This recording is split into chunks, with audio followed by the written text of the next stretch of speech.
Hi everyone, it's Vesper. By now you've probably heard of the Gender Tag project by Ashley Wylde. It's been going around on YouTube for several months now. I'm really late joining in on this, but I thought that I'd try and do it myself. And if you don't know what the Gender Tag project is, check out the link that I'll put in the description. I'm going to try and blaze through these questions because anyone who watches my videos knows that I can talk at length about things like genders, so I'm going to try and keep things brief. Question 1. How do you self-identify your gender, and what does that definition mean to you? I'm non-binary, more specifically Maverique, and chances are you've never heard of Maverique before, so let me break it down for you. Maverique, for me, means that I am not only non-binary, but that my gender identity has absolutely nothing to do with either binary gender or the whole concept of binary anything, male or female, masculine or femininity. So you might say that, isn't that essentially what non-binary is, not having anything to do with the gender binary, being outside of the gender binary? And I will say yes and no to that. Even non-binary genders can still have some sort of relationship with the gender binary. For example, if you're bigender or gender fluid and one or more of your genders are male or female, there's still a relationship with the gender binary.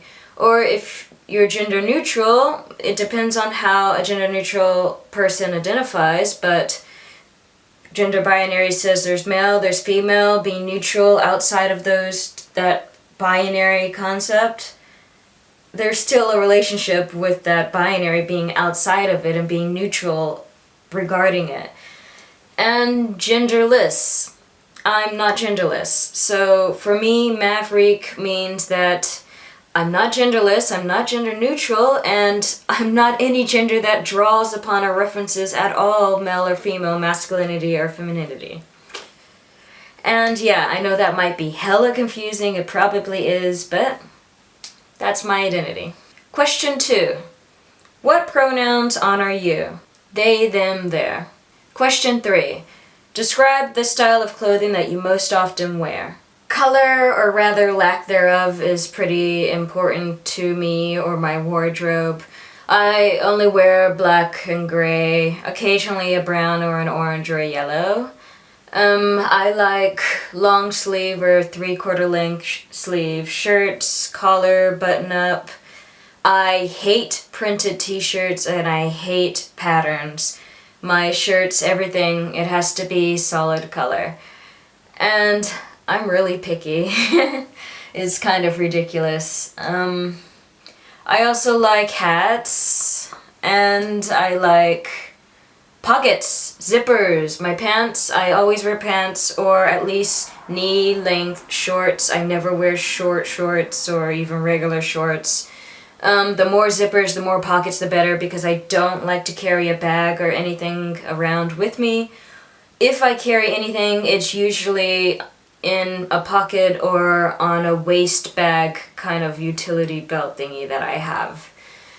And I love boots. I wear boots pretty much year-round. Really love Dr. Martens. And yeah, I guess that pretty much describes my style. Black, gray, occasional brown, orange, yellow. And some people might describe my style of clothing as androgynous or masculine, but I do not use either of those words to describe myself. And if I hear someone else describe me as such, I will correct them. Question 4. Talk about your choices with body hair. How do you style your hair? Do you have facial hair? What do you choose to shave or choose not to shave? My hair, as you can see, it's locked. It has been locked for 7 years. And I really don't do much with it. It's so long and heavy now that I'm just like out of ideas and really lazy. I either push it all to one side or just wear it like this with a hat, or tie it in a low ponytail, because anything higher than the lowest that it can possibly be gives me a headache eventually. And if you follow me on Tumblr or if you've watched some of my older videos, you might know that I have hair dysphoria, and yeah, basically my hair dysphoria is me loving my locks. I really love my hair. Like 7 years I've been doing it myself. It's basically like an arm or a leg. It's a part of me. But at the same time, as much as I love my locks, I really, really want to cut them either off completely or short. And it's like this crazy urge and this crazy like, sometimes I really hate the length of my hair. It doesn't jive with my own internal image of myself, and so my hair feelings are really complex. The hair on my head anyway. Body hair, I don't really do anything in terms of body hair. I don't shave. There's no reason to shave. My body hair does not get in my way, and I really just don't care about it. The only time I ever shave is if I have a practical reason to, like before a tattoo session I'll shave because it makes things easier, but beyond that I don't shave at all. Facial hair. No, I don't have facial hair, and actually the very thought of me ever developing facial hair makes me dysphoric. Like, facial hair, no. And that's actually one of the main things holding me back from pursuing hormones, is the whole facial hair thing. I mean, yes, you can shave facial hair away, but I just, facial hair, no thank you. Question 5. Talk about cosmetics. Do you choose to wear makeup? Do you paint your nails? What types of soaps and perfumes do you use, if any? Makeup, no.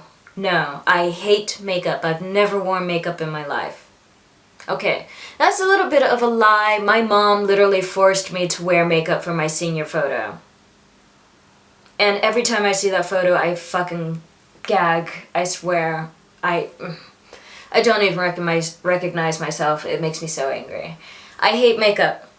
It's almost like a knee-jerk reaction. I've always hated makeup. I've never had any interest in makeup whatsoever. Soaps and perfumes. I don't wear any perfumes. I don't like fragrances at all, really. Like, it's to the point where I'd rather go deodorantless than to wear a deodorant that has a fragrance. I just really don't like fragrances. The same applies for soaps and anything else. I'm really particular about fragrances with soaps, but then again, you can't really get good moisturizing soap that is fragrantless. And I have really dry skin, so moisturizer is really important to me. I like shea butter, however you pronounce that. But fragrances, yeah, no, I don't really care for that at all. Painting my nails, I don't paint my nails anymore. When I was a teenager, I used to paint them black and blue because I thought it was cool. Question 6. Have you experienced being misgendered? If so, how often? Yes. Every day. I am not out at work, and I am not out to everyone that I know in real life. Question 7. Do you experience dysphoria? How does that affect you? Yes, I experience many different types of dysphoria, be it physical or social. And yeah, I experience everything from hair dysphoria to chest dysphoria to voice dysphoria. Voice dysphoria is really big. I have height dysphoria. That's another big thing that I've talked about in previous videos. And dysphoria from certain organs that torture me and fuck up my life every month. How does that affect me? Well, it makes me depressed and anxious and makes me not want to leave my apartment or even my bed sometimes. But then again, I suffer from depression in general, so. Question 8. Talk about children. Are you interested in having children? Would you want to carry a child if that were an option for you? Do you want to be the primary caretaker for any children you may have? I'm mildly interested in having a kid, maybe. It's certainly not a life goal or anything. But would I want to carry a kid? Hell no. Like, seriously, the idea of me carrying a kid is utterly foreign. I feel like that's not even something that I should be physically capable of doing. It's not an option at all. That said, I've always been interested in adoption, I guess because my childhood best friend was/is adopted, and so I've always been aware of that being an option. Even before I even knew like how babies worked, I knew that adoption was an option. And I've always been aware of how much that can help someone and change someone's life for the better. So yeah, I have zero interest in bringing life into this world, but I am fairly interested in helping someone or giving someone a home who doesn't have one. As for being the primary caretaker, this is probably idealistic thinking on my part, but I would prefer there be no such thing as primary or secondary caretaker. I would prefer that if there are multiple caretakers involved, that everyone be equally involved and equally as much of a caretaker. That's just my preference. Question 9.